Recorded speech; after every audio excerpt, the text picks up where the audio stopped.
I welcome the opportunity to contribute to the debate today on the Social Welfare and Pensions Number 2 Bill 2013.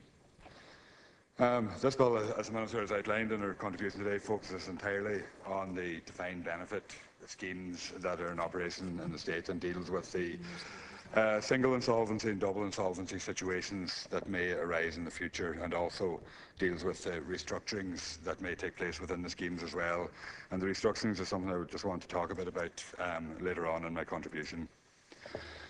In relation to pensions, private pensions, pension schemes in general, it's amazing to think that the pension industry is subsidised so much by the state when we see that 2.6 billion euros a year of tax is foregone on pension contributions. And basically to an industry that, from what I can see, is like a betting shop. Where you go in, you give them your money, and you hope for the best in terms of the outcome that they will deliver for you in terms of private pensions. And we've seen, and it's been outlined many times in the House here, about the exorbitant fees that fund managers have charged people with private pensions, and the way that has been dealt with, and that the performance of many of the Irish pension schemes has been dismal, to say the least, over the years. But that deals with the private pensions, and rather than the defined benefit schemes that are covered by this legislation. Over the last number of years, we've seen a number of very high-profile cases, and indeed we see the case where the ESB have served strike notice, ESB workers have served strike notice now on the management and the way that they have seems unilaterally changed the terms of the pension scheme and the way that the pension scheme would be treated. And we've also seen changes taking place within the Aer Lingus pensions and the DAA pensions there that are having a huge impact on deferred pensioners. And we've also seen the case of Waterford glass workers who've had to go to the European courts to have their rights vindicated. And of course that case is still before the courts, and the High Court will adjudicate on the level of compensation that they will receive in terms of their pension. But it's hard to escape the fact that in this legislation, we as a legislator are laying down a marker to say that we believe that 50% is the figure that is acceptable for a situation where there is a double insolvency. So I think that's sending, maybe not too subtle, a signal to the courts as to where we see that the line should be drawn in relation to double insolvencies. And I think I know that the courts will probably take that on board when making their judgment in relation to the Waterford Crystal workers. And I think that that's a retrograde step, because it is a historical case and we can't deal with it in this legislation. And it should have been, I believe, left for the courts to come to an adjudication in relation to that. The Court of Justice has indicated that they have to get somewhere between the figures of the 49% guaranteed under European legislation and 90% of their contributions should be protected. So that will be dealt with through the courts, and I think this legislation might just be sending a signal to say that we believe as a legislator that 50% is the figure that we should be looking at in relation to it. And in relation to defined benefit schemes, and in all cases, the workers have had no choice but to contribute to these schemes. And by taking up employment within a company that has a defined benefit scheme, they have no choice. They sign up to the pension scheme as well. And they did that in an expectation that they would have a certain amount of benefit available to them when it would come to the point that they retire and draw down their pension rights. And I think that the workers have contributed and have paid their part in all cases in relation to pension schemes. But we see that companies make unilateral decisions, and companies make decisions in relation to the pension schemes and cutting contributions that have impacted directly on the current workers within companies. And while it may be acceptable to see some buy-in now for pensioners in the future in relation to this, with the possible cuts to pensioners that are included in the bill, I think it is a breach of trust and a breach of contract for workers where they have a reasonable expectation and the company has unilaterally, or the trustees acting on behalf of the company pension scheme, have unilaterally decided to change the terms and conditions of the scheme. And I think that's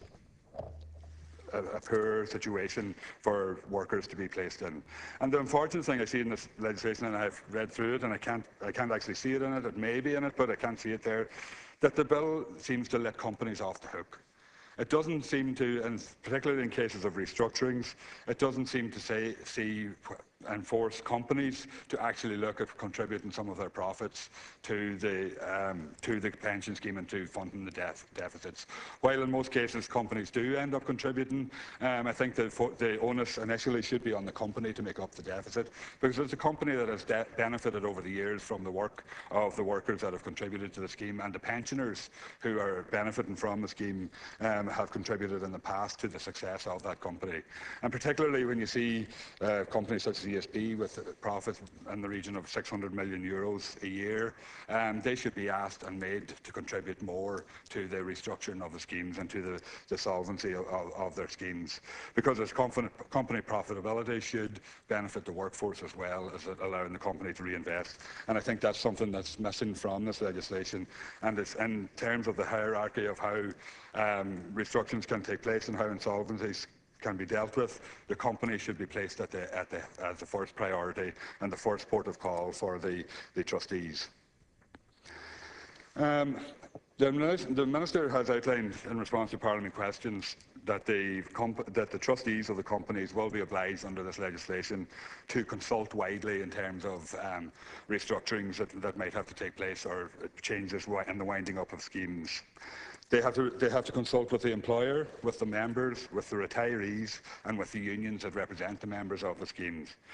But what about the deferred work members or the deferred work pensioners of the scheme? They have been left out in the cold, I think, in terms of it, and I don't see how they're being accommodated within this legislation. And I think a mechanism to allow deferred members to feed into the process should be included in the legislation. We see a case at the moment where the Aer Lingus pension scheme has been restructured, where Aer Lingus has offered for members, existing members, where there's about 2,500 of them, a contribution of 110 million euros towards the scheme. But for the deferred members, where there's over 3,800 deferred members, they are contributing only 30 million. And I think that is a very unfair system, because deferred members have contributed largely to the success of the company as well. And many of those deferred members are of an age where they won't be able to accrue extra benefits that might be able to offset some of the shortfall that would be in their contributions under the restructuring of the pension scheme. And I think that's something that should be dealt with in legislation as well, to at least give deferred members some input into the plans of the trustees and of the scheme. And of course, the type of consultation that takes place as well is very important. It appears that a lot of the consultation is basically in the form of telling you what's happening and that this is how it's going to happen and when it's going to happen, rather than any real meaningful consultation and meaningful bringing everybody around the table to ensure that everybody can be satisfied with the outcome of the agreement. What I'd like to focus on finally is on the restructuring arrangements contained in the legislation. Section 11 of the bill deals with it, which is amending Section 50 of the 1990 Act, and it outlines the priorities in terms of what options are available to either the trustees or the pensions board in terms of a scheme that is being restructured. And this will be in situations where the scheme is solvent, but it needs to restructure to be able to meet further liabilities into the future. And again, it provides the options where the contributions can be increased, or the retirement age can be extended for members of the schemes, and reductions then of the benefits as well. And it outlines benefits up to 12,000 euros are fully protected, between 12,000 and 60,000 euro reduction of 10%, and over 60,000 euro reduction of up to 20%. But what I would be concerned about, and I think this is something that needs to be looked at as well, because I would imagine that this legislation is intended to work for many years into the future, and that it's not something that we would intend to keep revisiting and revisiting again on it. But what happens in a situation where a scheme may be solvent now and be restructured, where current members and pensioners see a reduction in their benefits from the scheme, and maybe then in 5 years' time the pensions board or the trustees decide that there's a bigger deficit again and they go for another restructuring, and they could see a reduction again in their benefits and an increase in their contributions, and maybe an increase in the retirement age. to it gets to the extent that maybe in 15 years' time, when the scheme is wound up, that workers who have been contributing all along to that scheme, and have quite probably a lot of pensioners who have been benefiting from that, will have seen numerous reductions along the way to eventually, when they get to the scheme that has been wound up, and in the wind up situation, then the same levels will come in again. And I think that's something that is very, very unfair and very difficult for members of schemes, and it's something that we shouldn't have to envisage into the future. And I know the Minister said in a response to a parliamentary question last week that there are no indications that continued restriction of scheme benefits gives rise for concern. But I think we haven't a crystal ball, and we can't look 10, 15 years into the future and see if this is something that isn't going to happen, and something that we can turn around and say that it will never happen, because I don't believe that that's the case. And I think that's something that should be looked at in the context of this legislation, and it should be something that maybe where a scheme has been restructured on a number of occasions, or restructured once and then wound up, that the level of benefit should be frozen at the point of where the restructurings took place. And I would ask the Minister to maybe consider that as well in terms of the restructuring. So